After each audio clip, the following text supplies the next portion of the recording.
ओम सर्वमंगलमंगले शिवे सर्वार्थ साधिके शरण्ये त्र्यंबके गौरी नारायणी नमोस्तुते।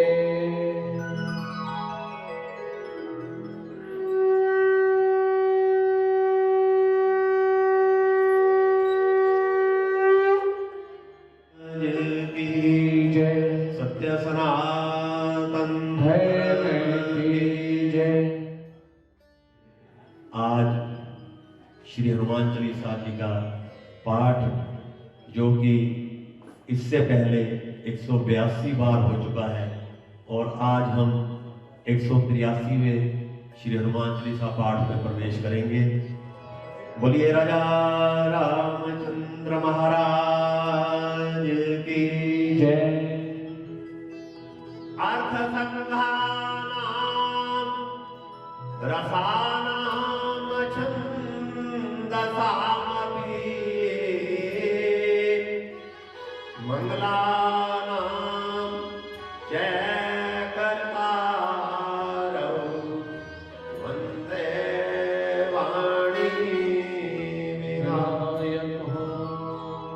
कर्पूरगौरं करुणावतारं संसारसारं भुजगेन्द्रहारं सदा वसन्तं हृदयारविन्दे भवं भवानी सहितं नमामि। गुरुर्ब्रह्मा गुरुर्विष्णु गुरुर्देवो महेश्वरा गुरुर्साक्षात्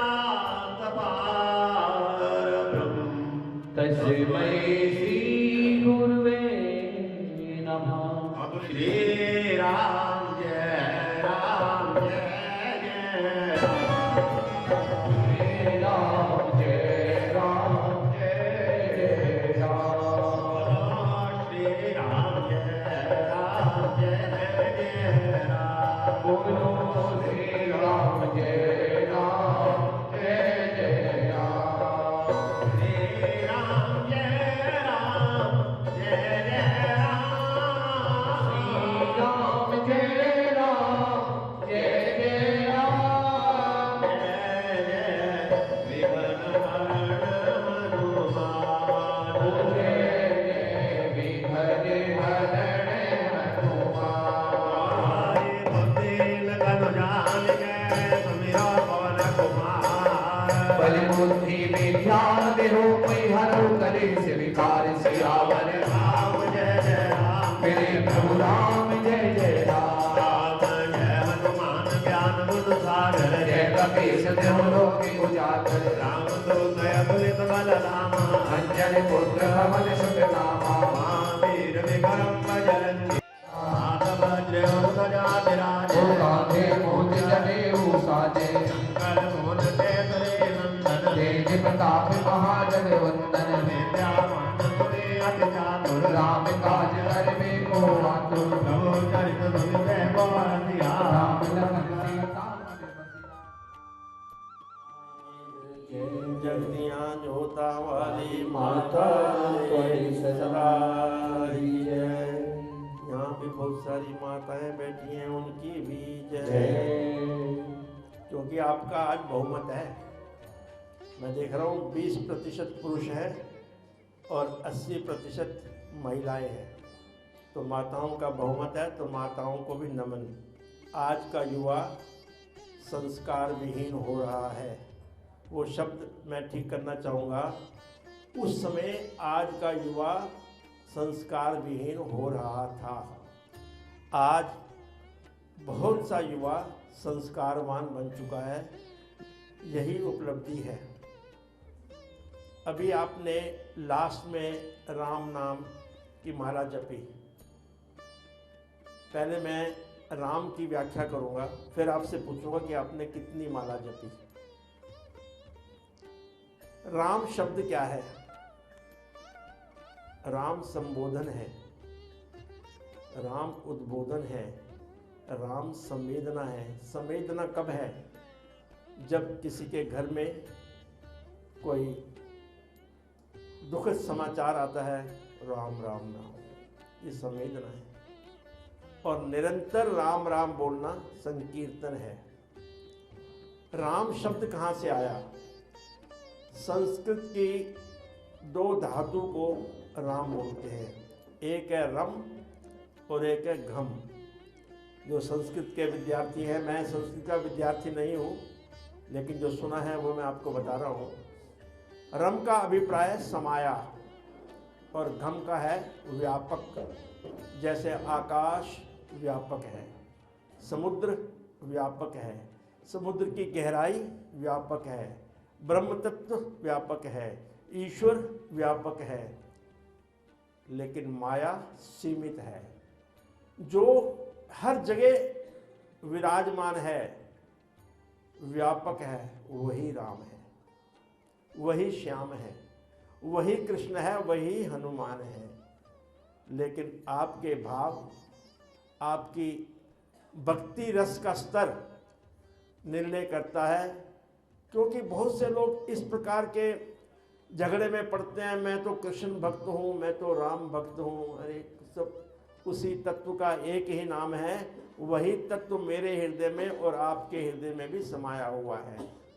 दूसरा, राम का अभिप्राय है हमारी जो वर्णावली है, जिसको का खा गा बोलते हैं ना, अक्षर हम बचपन में पढ़ते थे, जैसे ABC है, ऐसे हिंदी में का खा गा है।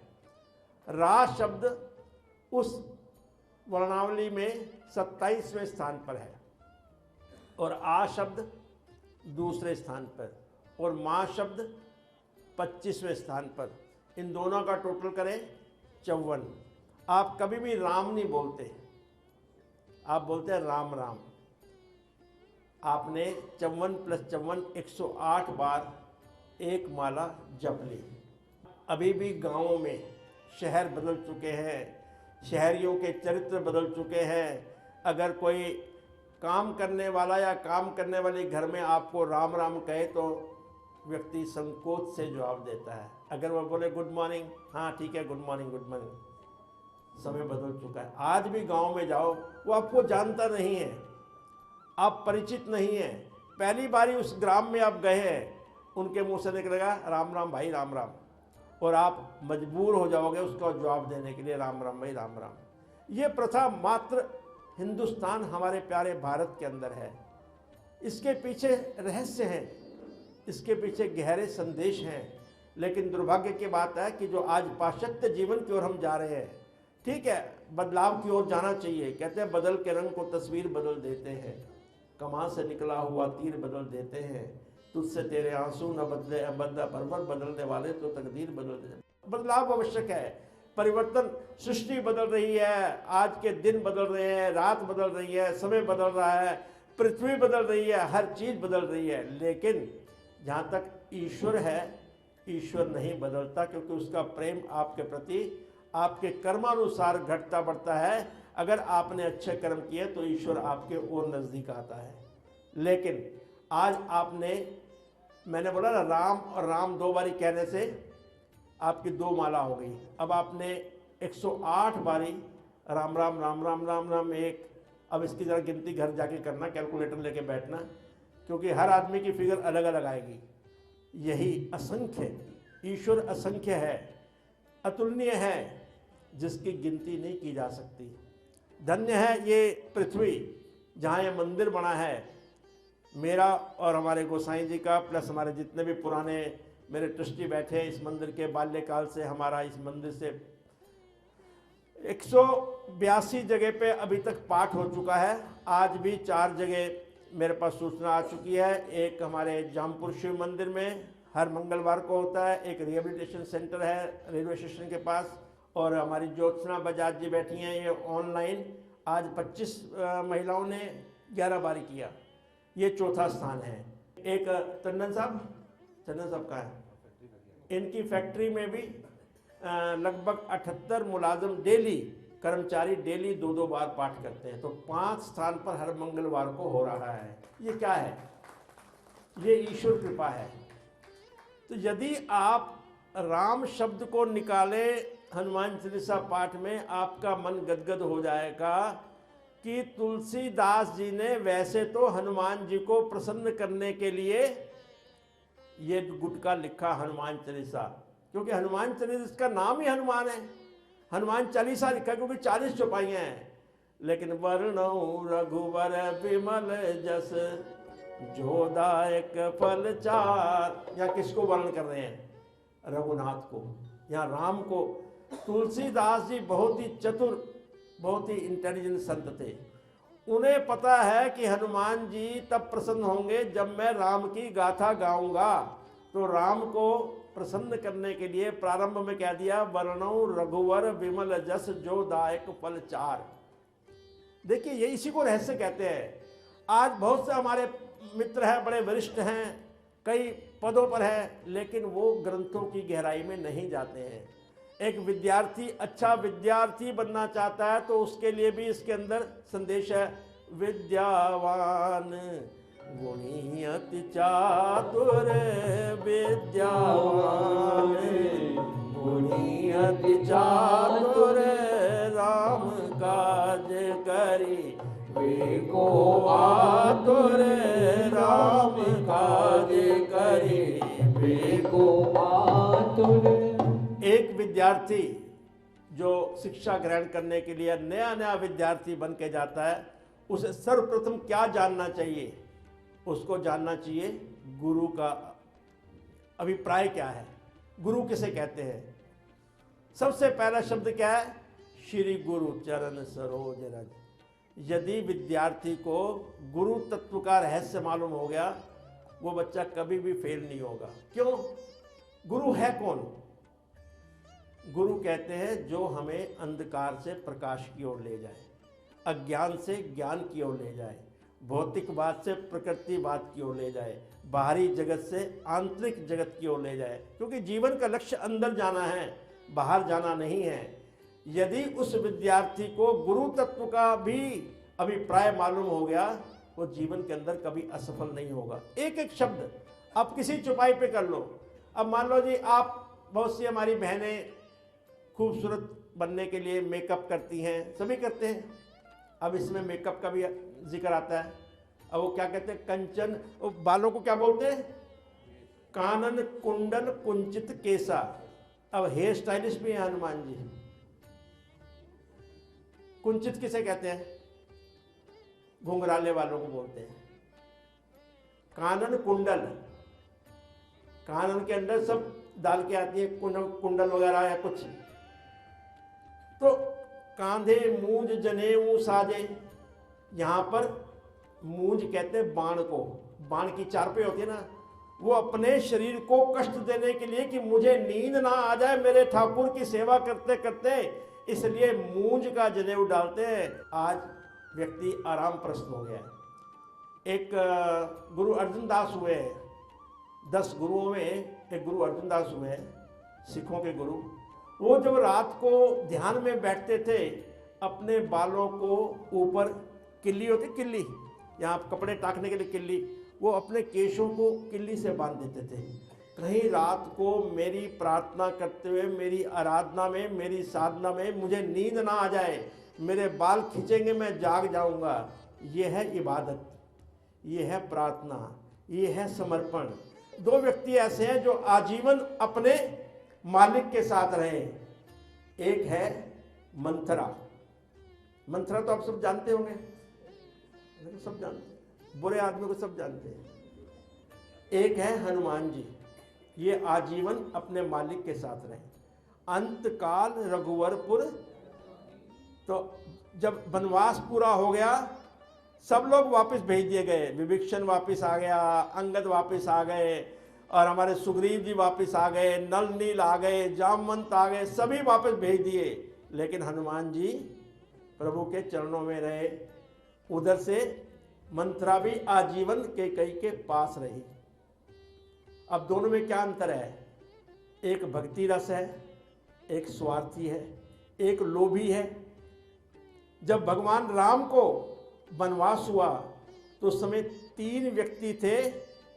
तो उस समय जब वनवास होता है एक है क्रोध का रूप, वो है केकई जब वनवास होता है। एक है लोभ का रूप, वो है मंथरा।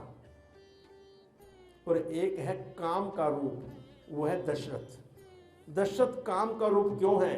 क्योंकि पत्नी के मोह में, जो व्यक्ति पत्नी के मोह में आकर के कोई निर्णय लेता है जीवन के अंदर, तो कामी कहलाएगा।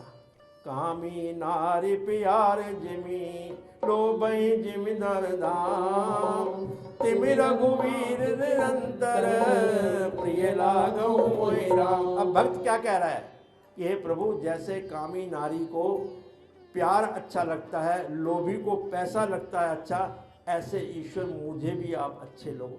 ये है प्रेम।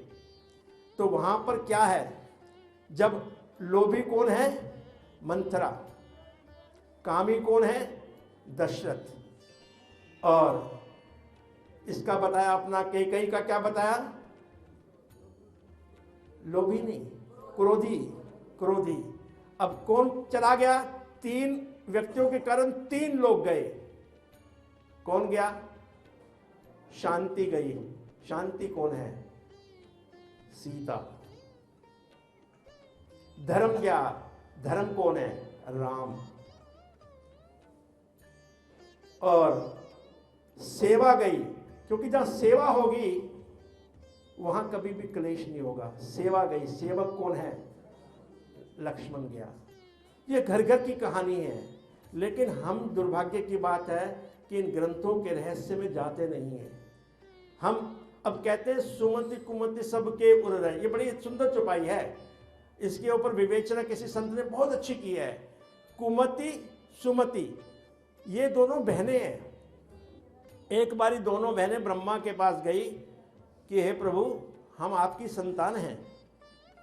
आप हर व्यक्ति सुमति को पसंद करता है और कुमति को कोई पसंद नहीं करता, ऐसा क्यों? पहले बताओ कि दोनों में से कौन अच्छा है।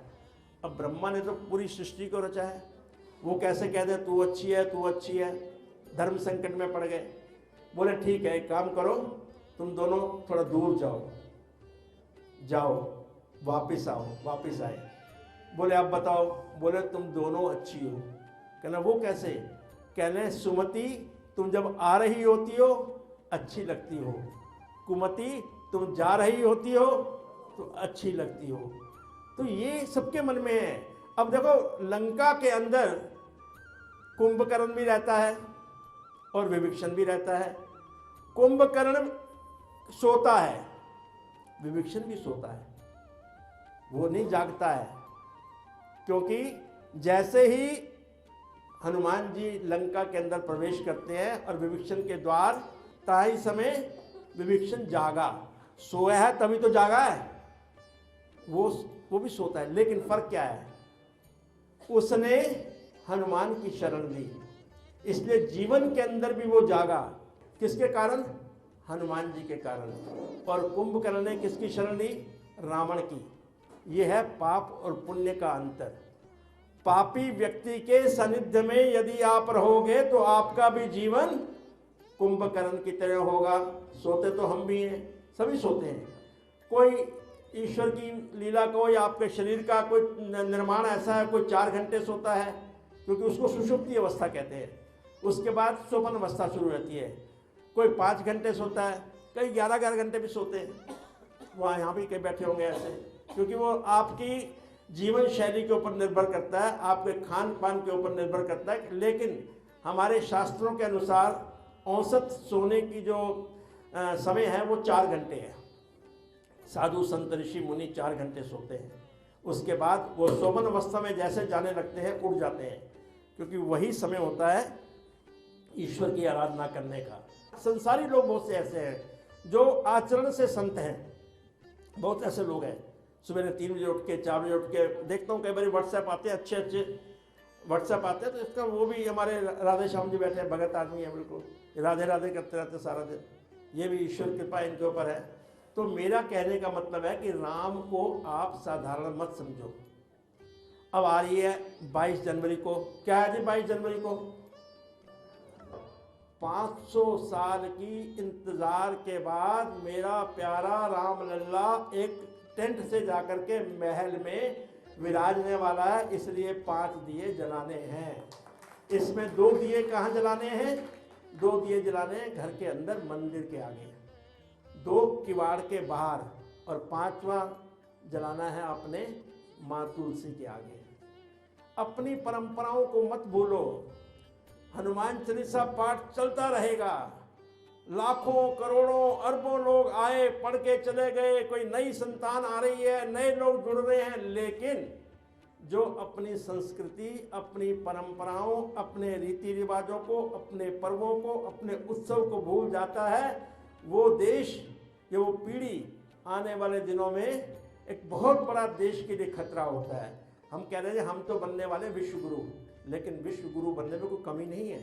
आर्थिक दृष्टिकोण से हम बहुत बढ़ रहे हैं, लेकिन जो मेरा लक्ष्य है कि यदि हम संस्कारवान हो गए, संस्कारवान कौन होगा? जिसकी संगति अच्छी होगी, ये बच्चों के लिए है। और जो शिक्षित होगा, सा से शिक्षा, सा से संगति, सा से संस्कार, ये 3 सा अगर मिल जाए, व्यक्ति का जीवन सुधर जाएगा। क्योंकि खूब आधुनिक दृष्टिकोण से कोई गलत नहीं है। आप जाते हो शाम को डिनर पे बाहर जाओ, जीन्स पहनो, मैं भी पहनता हूँ, मैं भी गोगल डालता हूँ, कोई गलत नहीं है, पर अपनी सभ्यता को नहीं भूलना है। राम ने क्या दिया? अंतर क्या है? राम में और रावण में क्या अंतर है? राम ने एक मर्यादा दिखाई, उसको मर्यादा पुरुषोत्तम किसने बनाया? उसको मर्यादा पुरुषोत्तम बनाया उनके चरित्र ने। जब मंदोदरी को पता चला कि मेरा पति मारा गया है, विभीषण को बोला कि मुझे उस व्यक्ति को देखना है जिसने इतने बलवान व्यक्ति को मार दिया। योद्धा था, वेदों का ज्ञाता था, बलशाली था, मौत जिसके साथ पाए से बंधी रहती थी, काल उससे डरता था, ग्रह उसके कमरे में बंधे रहते थे, उसको कौन मार सकता है? वहां जाकर के देखा, जाकर के राम ने पीछे परछाई देखी कि कोई महिला आ रही है। बोले माता प्रणाम। बोले बस मुझे और कुछ नहीं जानना। मैं जानना चाहती थी कि क्या अंतर है। मैं विश्व की 5 सुंदरियों में से एक सुंदरी हूं, जिसको आजकल आप कहते हैं beauty queen. She was the most beautiful girl among 5 top पूरे संसार में। कहते हैं उसको मैं पसंद नहीं आई, उसको बलकलधारी बनवासी औरत एक पसंद आ गई, और एक तुम हो। एक परछाई देख करके आपने कह दिया माता। यही चरित्र का अंतर है। इसी चरित्र के कारण राम मर्यादा पुरुषोत्तम राम बन गए। मैंने पिछले मंगलवार को भी बोला था कि अब आने वाले, जब तक राम लल्ला महल में शोभायमान नहीं होते, मैं हनुमान जी की बात कम करूंगा और राम जी की यादा करूंगा। क्योंकि आप सबका फर्ज बनता है एक तो उस दिन उत्सव मनाएं। हर व्यक्ति पैसा नहीं खर्च कर सकता, कईयों का दिल भी नहीं होता। वो कल भी मैंने यहाँ पर भाषण दिया था, बहुत सारी बहनों ने पैसे निकाले थे मंदिर के लिए। मैंने कहा मंदिर में आके हवन कर रहे हो, मंदिर के सामान से हवन कर रहे हो, आपको क्या पुण्य मिलेगा?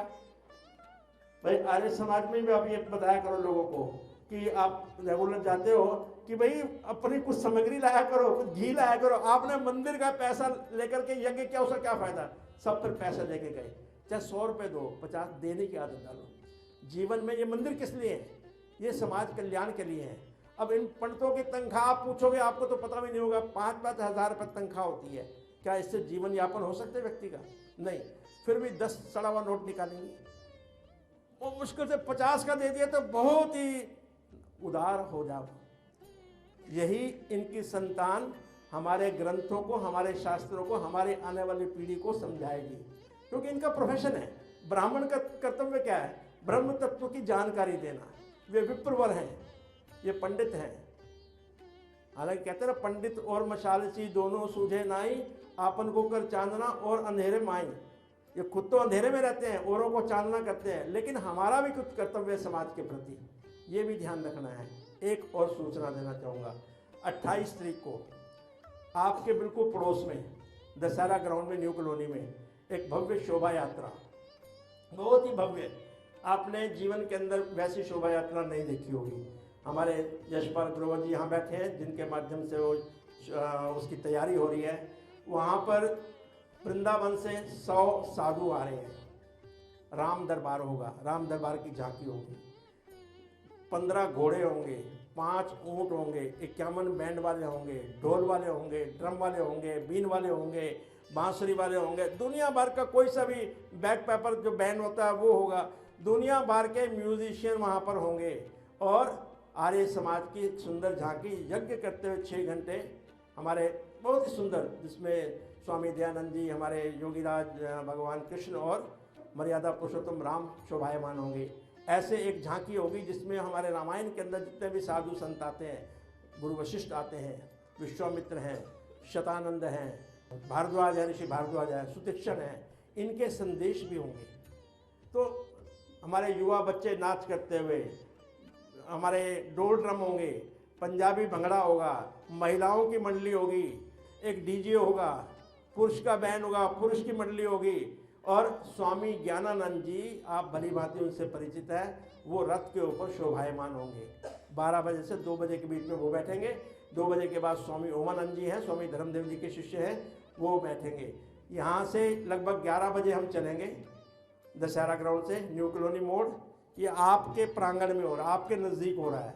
अगर आप सारे वास्तव में भगत हो राम के, तो इस शोभा यात्रा में भाग लेना आपका कर्तव्य है।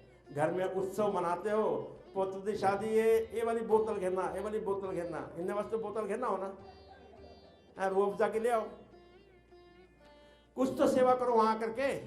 और सभी ने आना है, और बाराती बन के जैसे करते हैं, बारात के पीछे नाचते हुए सभी ने चलना है। कोई नहीं चल सकता, उनके लिए हम कम से कम नहीं, हमारे 25-30 ई रिक्शा भी होंगी, साथ चलेंगी। थक गए उसमें बैठ जाओ। महिलाओं के लिए अलग व्यवस्था होगी, रास्ते में टॉयलेट रखे गए हैं। एक बुजुर्गों की झांकी होगी जिसके अंदर टॉयलेट उस झांकी के अंदर होगा, ताकि किसी प्रकार की आपको असुविधा ना हो। यहाँ पर दशहरा ग्राउंड में डॉक्टर परमेश्वर अरोड़ा को आप जानते हैं, उनकी तरफ से पहले भोजन होगा चलने से पहले। उसके बाद कबीर भवन से पहले जलपान होगा। फिर यहाँ से सोना अड्डा होते हुए हम पहुँचेंगे हरीश बेकरी, वहाँ से लेफ्ट मुड़ जाएंगे गुरुद्वारे की तरफ, सिद्धेश्वर मंदिर। सिद्धेश्वर मंदिर के आगे जलपान होगा। फिर हम पहुँचेंगे अग्रवाल धर्मशाला, वहाँ से लेफ्ट मुड़ जाएंगे बड़ा डाकखाना, वहाँ से निकलेंगे न्यू रेलवे रोड पे, वहाँ पर मदन ग्रोवर जी का एक ऑफिस है, सब बनी भांति परिचित है, वहाँ पर जलपान होगा।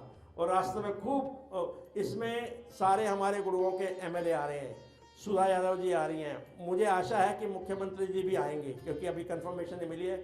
हमारे मेंबर ऑफ पार्लियामेंट हैं संजय भाटिया जी करनाल से, वो आ रहे हैं। तो नाना प्रकार के लोग, डिप्टी कमिश्नर वगैरह सब आ रहे हैं। आप भी किसी डिप्टी कमिश्नर या कलेक्टर से कम नहीं हो, आकर के भागीदारी दो, ज्वाइन करो। अगर मन में श्रद्धा है, चाहे 5 पैसे की आए, वो भी यज्ञ के अंदर आहुति डालनी है, ईश्वर ने आपको दिया है, तो ऐसे कामों में आहुति डालो। ये किसके लिए है? रामलला किसका है? हमारा है। वही रामलला ईश्वर तत्व आपके अंदर है, वही मेरे अंदर है, वही गोसाई जी के। गोसाई जी की ऊर्जा की मैं तारीफ करूँगा, सराहना करूँगा। क्या गायकी के साथ आपका मन रिझाया उन्होंने। अगर आप प्रसन्न हैं तो एक बारी गोसाई जी के लिए तालियों की गड़गड़ाहट से। श्याम मंदिर, आज मैं प्रधान के नाते नहीं खड़ा हूँ, आज मैं एक हनुमान चालीसा मुहिम का एक छोटा सा सेवक बन के खड़ा हूँ। मेरी पूरी टीम खड़ी है, इनका भी आभार, सबने सहयोग दिया। और कहाँ से दूर दूर से लोग आए हुए हैं इतनी ठंड में। और मुझे सबसे अच्छी प्रसन्नता ये है कि काफ़ी नौजवान बच्चे आए हुए हैं, चाहे वो 42 के हैं, मैं उनको 40 का मानता हूँ। ठीक है, तो आया करो और ईश्वर के चरणों में सिर झुकाया करो। बोले राजा रामचंद्र की, पवन सुत हनुमान की। अब जो मिला है फिर न मिले।